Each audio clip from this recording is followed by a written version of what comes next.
Paris, Lyon, Marseille, tous les usagers des grandes villes de France subissent les mêmes incivilités dans les transports. Des bus bondés, ça se bouscule, ça râle. Ils sont dégoûtés de merde. Fou. De toute manière, la pire ligne du monde, on marche à... Ça se bagarre aussi. Comme dans ce bus de banlieue parisienne mardi dernier, des voyageurs corrigent un jeune homme qui venait d'agresser une femme.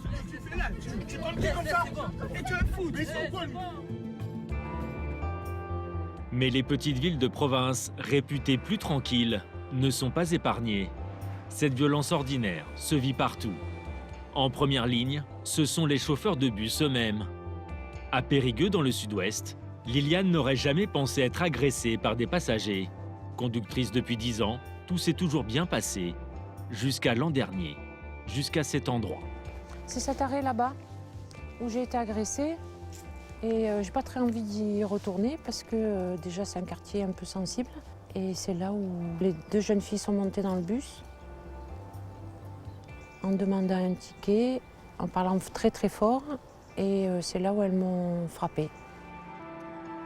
Liliane n'a rien vu venir. Une pluie de coups sur la tête, sur le corps, sans raison, de deux jeunes filles qu'elle ne connaissait pas. Et je me suis retrouvée contre la vitre côté gauche. Elles étaient, ouais, puisque en fait quand elles m'ont tapé sur cette partie-là, là et les côtes. Et donc comme j'ai essayé de me protéger, elles m'ont frappé. J'avais ici, j'avais c'était ouvert. Elles m'ont frappé l'oreille, la tête, tout ce côté, la mâchoire, enfin tout ça. Bilan, une pommette éclatée, une arcade ouverte, des côtes fêlées, 2 mois d'arrêt maladie et surtout une blessure psychologique. C'est de l'incompréhension, oui. Pourquoi ils sont prêts à moi, je ne sais pas. La nuit, les premières nuits, je ne dors pas. Je dors pas. Je me réveille. Il y a des laps, il y a des moments où ça revient. On s'en sort jamais indemne, jamais. D'autant que les deux jeunes filles n'ont jamais été arrêtées. Depuis, Liliane a décidé de changer de métier. Les chauffeurs de bus sont-ils menacés? Sur Internet, plusieurs vidéos circulent. J'attends de toi des excuses de suite. J'attends. Tu n'as pas mis? Comme celle-ci, prise à Marseille. Un chauffeur est face à un adolescent qui le défie. Ils sont prêts à en venir aux mains. Par contre, laisse-les partir tes collègues. Laisse-les partir. Lève-toi de là. Lève-toi de là, je vais te niquer. Lève-toi de là. Arrête-toi. Les bus eux-mêmes sont devenus des cibles, jusqu'à être incendiés. Depuis 5 ans, les régies de transport sécurisent des parcours, comme ici en Essonne, avec des grillages sur les ponts pour éviter les projectiles. Même les plaques d'égout sont scellées. On est obligé de protéger des plaques d'égout parce que des abrutis prennent des plaques d'égout qu'ils balancent sur des bus. Des cas extrêmes, mais révélateurs d'un malaise derrière le volant et dans les bus. Comment les chauffeurs le vivent-ils? Pendant 5 jours, nous avons suivi leur quotidien. Beaucoup de compagnies nous ont fermé leurs portes, à croire que le sujet dérange. En Seine-Saint-Denis, Patrick, 57 ans, est une figure des lignes du 93. Il est l'un des rares chauffeurs à oser nous parler. Salut beau gosse. Qui c'est qu'attend le deuxième 353? Bon, je te relève. Depuis plus de 20 ans, il traverse 5 jours sur 7 l'un des départements les plus difficiles de France. Bonjour à toi. Prise de service pour le deuxième. C'est parti pour 7 heures au volant. Lui a déjà tout connu. Des insultes, beaucoup. Des coups aussi. Et des humiliations. Surtout un soir, quand un scooter percute son bus. Patrick descend pour demander un constat et se retrouve encerclé par une quinzaine de jeunes. Ils étaient dans leur trip. Et moi, avec ma tenue RATP, je leur plaisais pas. J'ai fait de l'arrière à l'avant du bus en longeant comme ça le dos contre le bus. Et ce que j'ai peur qu'ils me frappent en fait dans le dos. Et j'ai pris au moins 20-30 crachats. Je me suis touché pendant 3 quarts d'heure. Je me suis touché pendant 3 quarts d'heure parce que le crachat me souillait. Et j'en avais dans les cheveux, sur le visage. Et on a beau se laver. Voilà, les affaires, je les ai pas lavées, je les ai mises à la poubelle.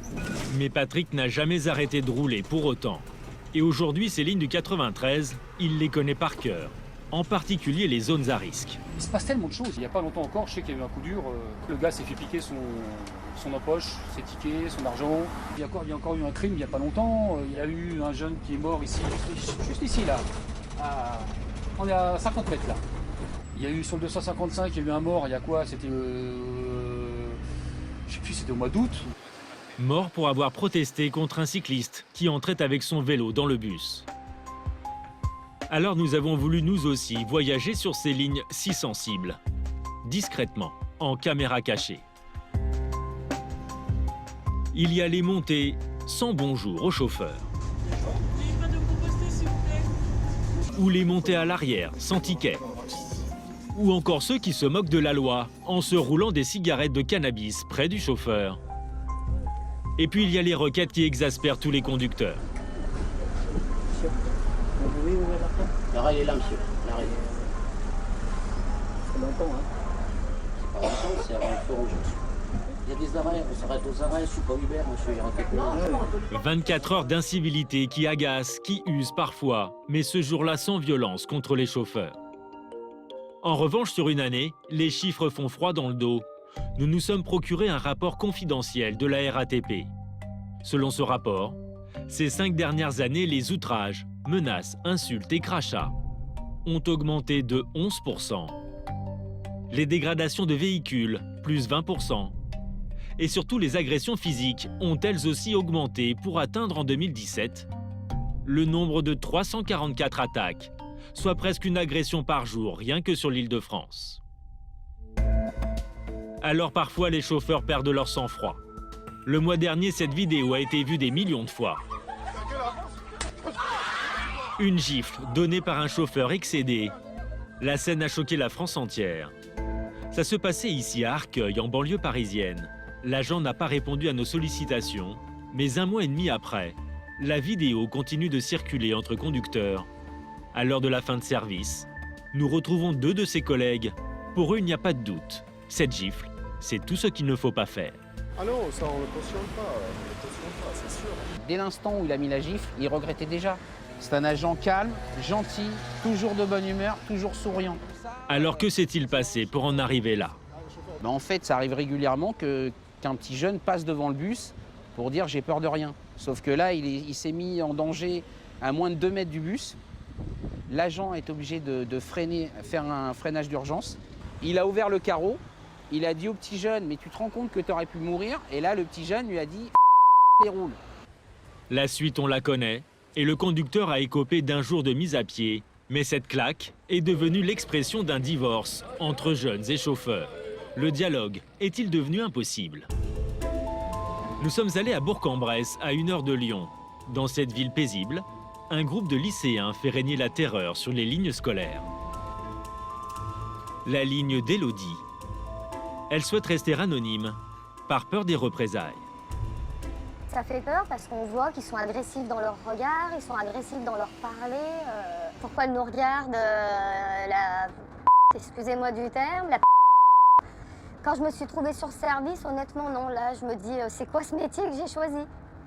Imaginez un petit peu quand on rentre chez nous, le moral est bas parce que faut retourner demain, quoi. On se dit, on retourne au travail demain et pour se faire insulter.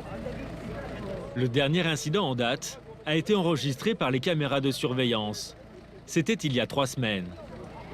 On y voit un groupe d'ados chahutant au moment de sortir. L'un d'entre eux, en pull rouge, brise une vitre. Comme ça. Pour rire, peut-être.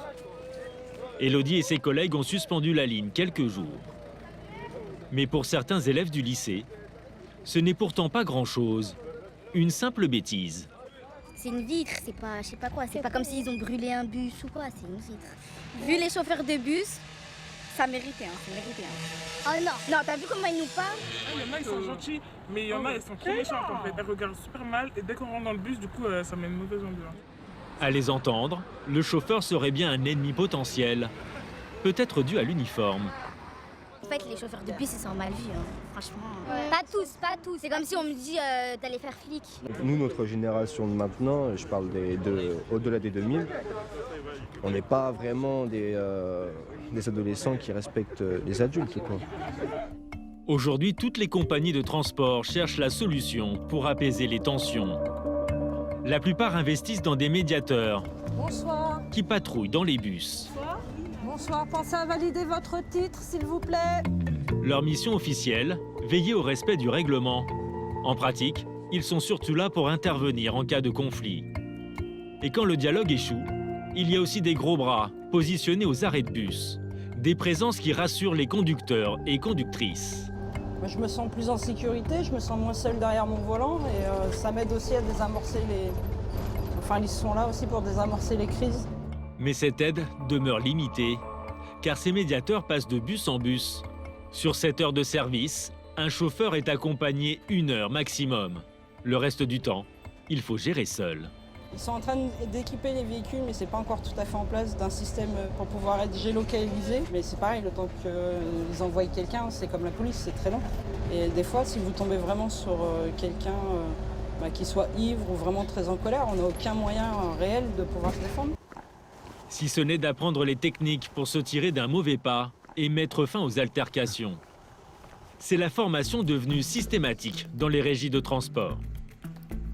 À Périgueux, mardi dernier, 5 chauffeurs terminent leur 2e jour de stage. Une séance sous la houlette de Bruno, spécialiste de la gestion des conflits.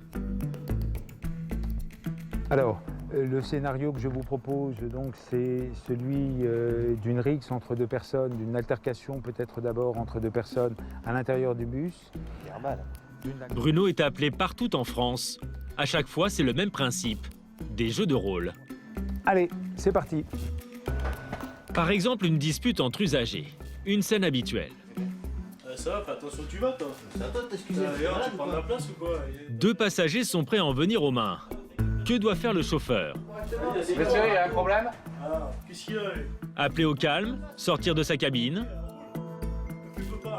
Au volant, Enguerrand improvise, comme il peut. Il prend la place là, regardez. Il prend toute la place là. Messieurs, s'il vous plaît, je vais vous demander de vous calmer, s'il vous plaît. La dispute continue sans issue. Et le chauffeur est même pris à partie. Qu'est-ce qu'il y a? Je vous demande de vous calmer. Pourquoi je me calmerai, monsieur propre? Pour Bruno, le verdict est sans appel. Il y a des techniques qui restent à acquérir. Je te propose, comme mode opératoire de gestion pour le second événement, éventuellement de te rendre un peu visible, sans sortir de ton poste de conduite. Tu vas demander à l'un des clients de se rapprocher de toi, à l'autre client de rester à sa place. Si ça te paraît opportun, tu sollicites l'assistance des vérificateurs, tu signales l'événement. Ça te va? Allez, on reprend. Peut-être que je mette l'oreille pour ouvrir la porte. Et les scénarios s'enchaînent sur les problèmes quotidiens. T'es quoi, toi? Mais est-ce que cela suffit? À Périgueux, on a l'impression de faire ce qu'on peut en ce moment. La réalité est plus difficile que l'exercice, parce que l'exercice il est là pour nous aider à réagir correctement en temps réel. Mais c'est difficile tous les jours de se faire, ne serait-ce que tutoyer, insulter par des personnes qui sont énervées tout simplement, et de garder son sang-froid. Ça, c'est un exercice assez difficile, mais après, bon, ça fait partie du métier. Les risques du métier, exercés par 200 000 chauffeurs de bus à travers la France, pour un salaire compris entre 1 400 et 2 000 euros par mois. Et si la solution pour combattre les incivilités était la gratuité des transports? Une vingtaine de villes tentent actuellement l'expérience. Certaines, comme Dunkerque, ont depuis vu le nombre d'actes malveillants chuter de 60%.